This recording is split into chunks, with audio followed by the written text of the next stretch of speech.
فأعوذ بالله من الشيطان الرجيم. بسم الله الرحمن الرحيم.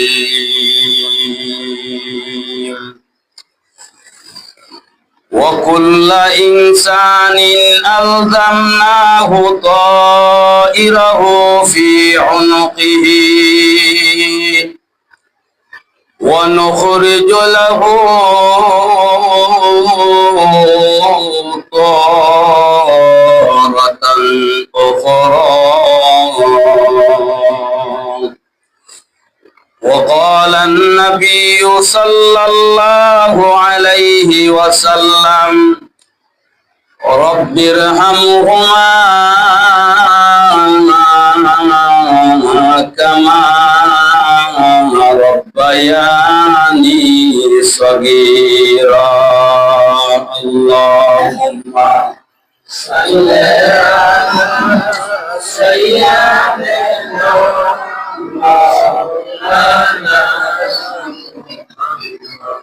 وعلى آله سيدنا.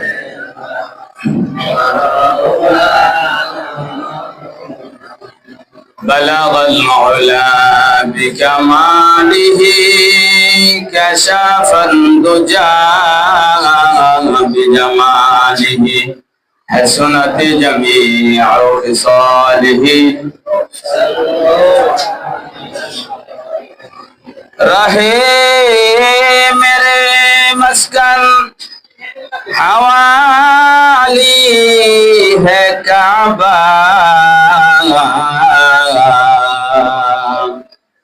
बनी मेरे मदफन दियारे मदीना. बलगल मौला बिकमालिही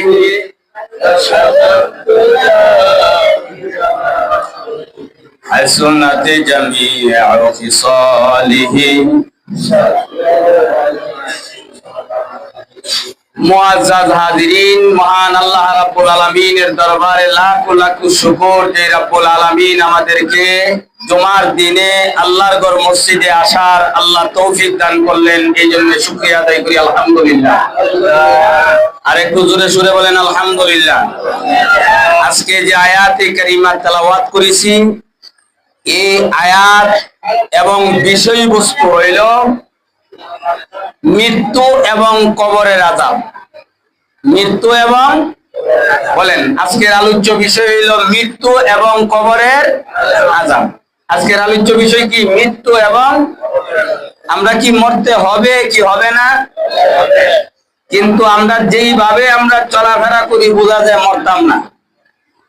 এই আলোচনার আজকে শুরু দিয়া আমরা সবসময় খালি আতে বোঝা যে মরতাম না।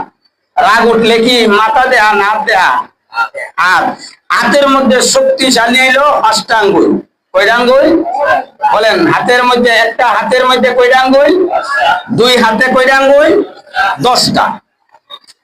তাহলে এই 5টা আঙ্গুল যদি না থাকে আমার ক্ষমতা শেষ না শুরু? শেষ। এর ভিতরে আলোচনার মধ্যে আছে 5টা আঙ্গুলের নাম আছে। আজকে একটা আঙ্গুলের নামের বর্ণনা করা হবে। এই আঙ্গুলটার নাম কি? বুইরা আঙ্গুল কই, আরেকটা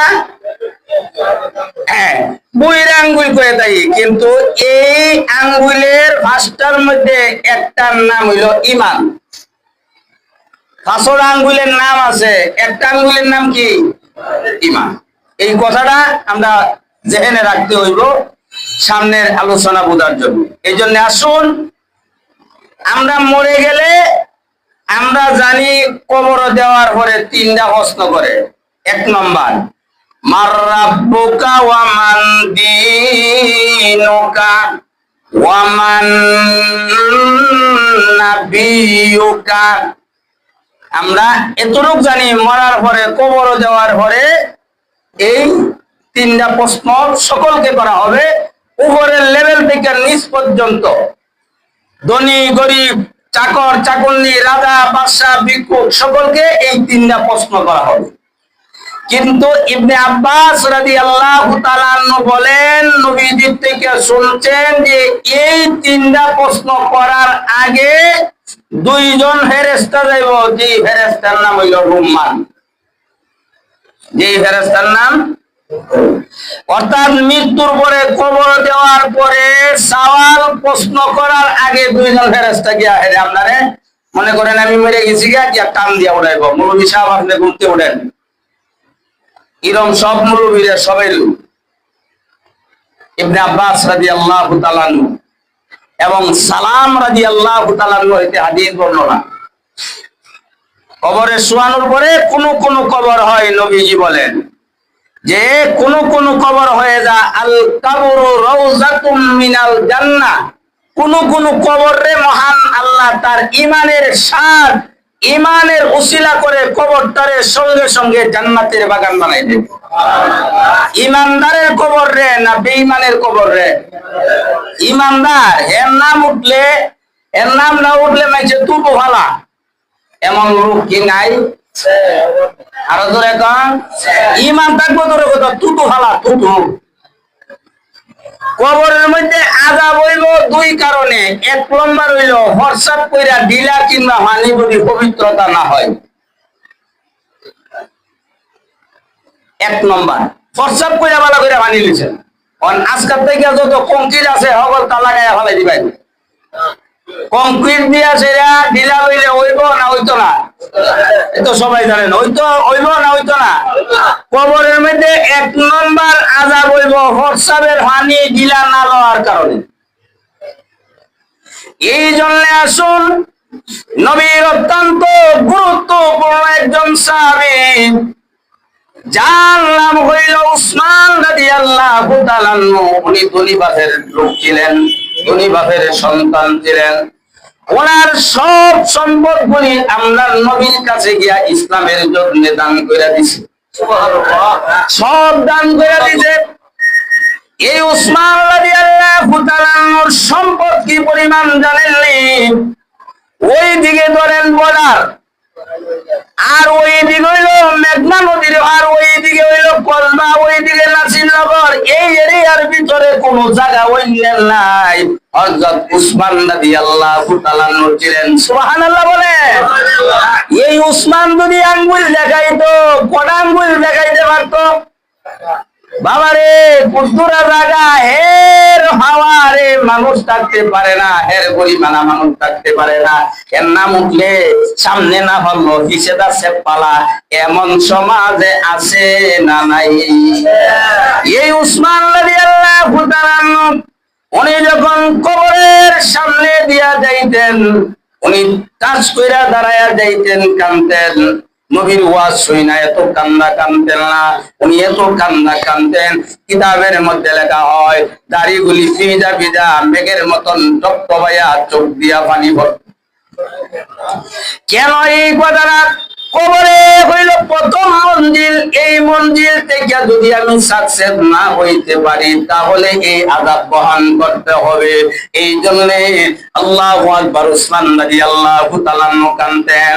নবীজি বলেন কবরের মধ্যে আযাব হওয়ার একটা কারণ হইল হরসাব কইরা পানি না লয়,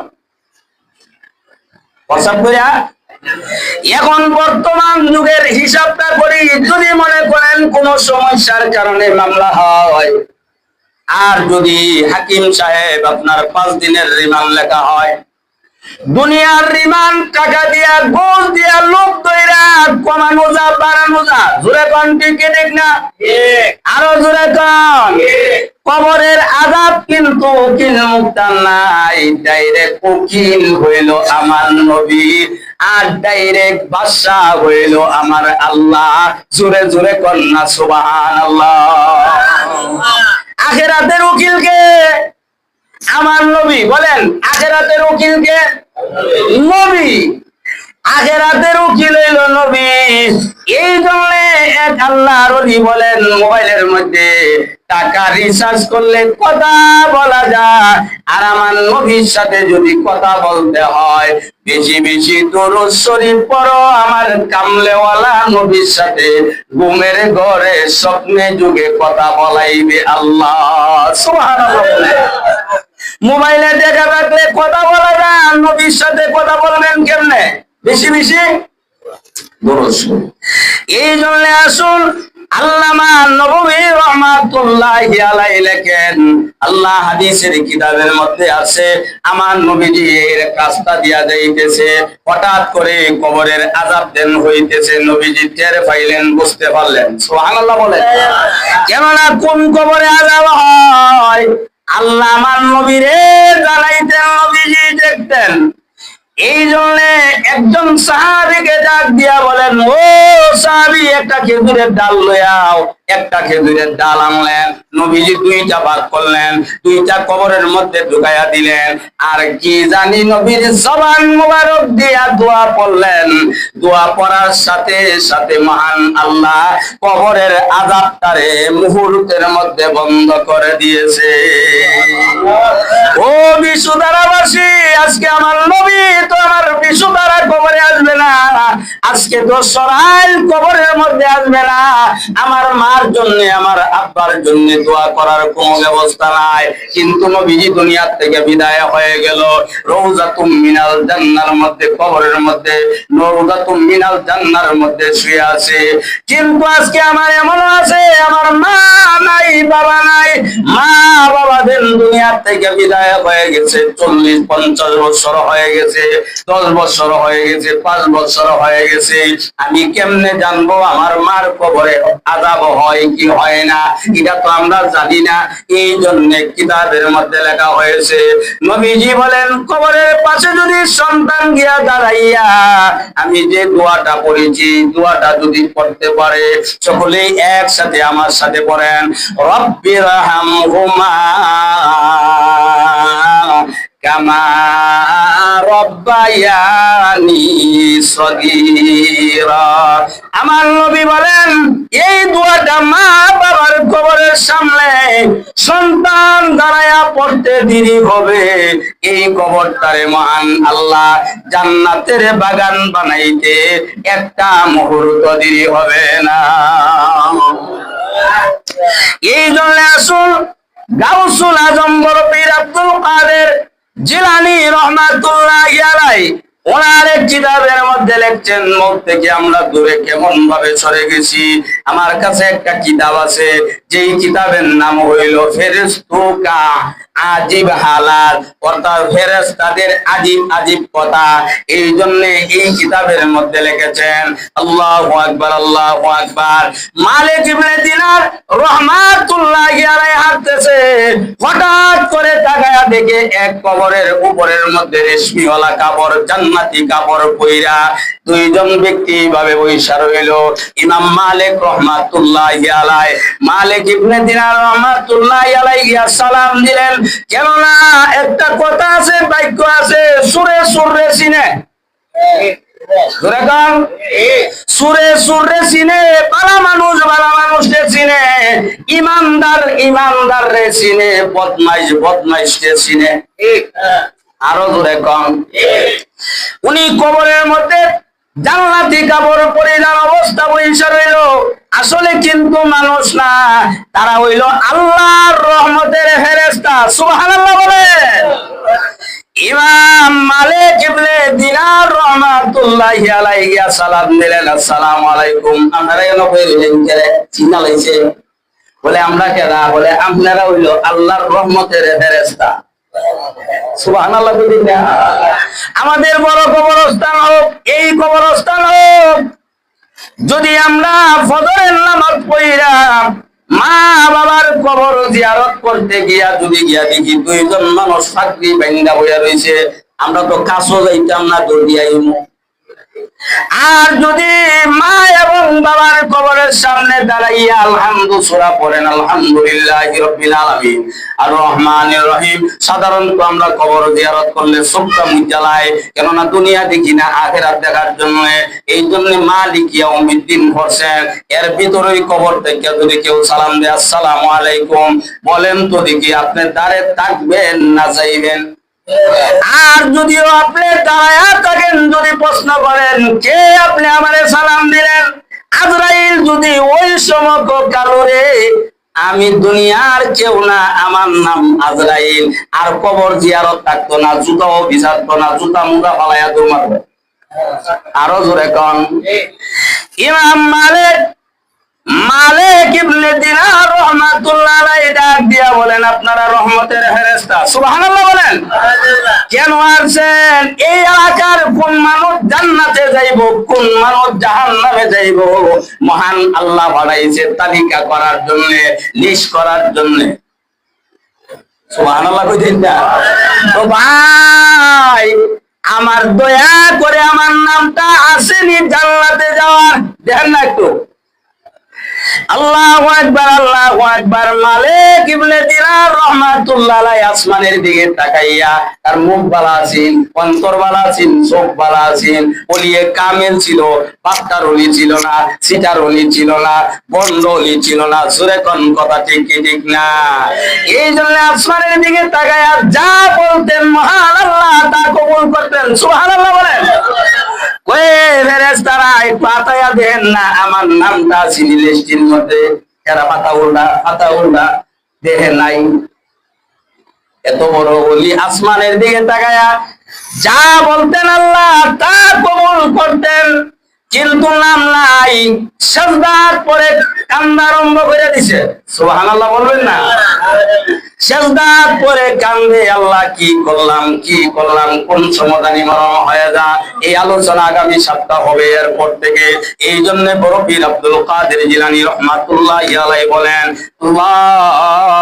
বড় পীর আব্দুল কাদের জিলানী রাহমাতুল্লাহি আলাইহি সবসময় বলতেন, জান্নাত ও দোজখ সে আর রব क्या करो, जन्नत और दोज़ख से यार रब क्या करो, आरज़ू है मैं तुझे देखे हाँ करो, कम मिन कफनिन महफूर وصاحبه في السرور مغرور وكم من فم ضاحكه وهو عن قريب حالك।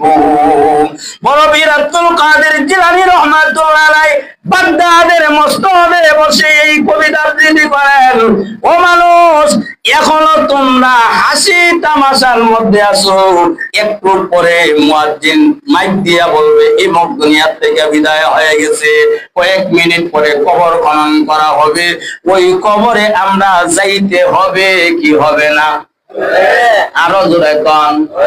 বাস্তারি সিটারি কইরা, বেঈমানি কইরা না সোজা হইয়া সেইরা, সোজা হইয়া সেইরা। এই জন্য আল্লাহ বলেন, ইন্নাল্লাযীনা ক্বালু রাব্বুনাল্লাহ সুম্মা ইসতাকামু তাতানাজ্জালু আলাইহিমুল মালাইকা। সোজা রাস্তা যদি হাঁটতে পারি, ওই আঙ্গুলের নাম বলছিলাম, হস্তা আঙ্গুলের হস্তা নাম আছে, এই আঙ্গুলের নাম কি? ঈমান। এই আঙ্গুলের নাম ঈমান।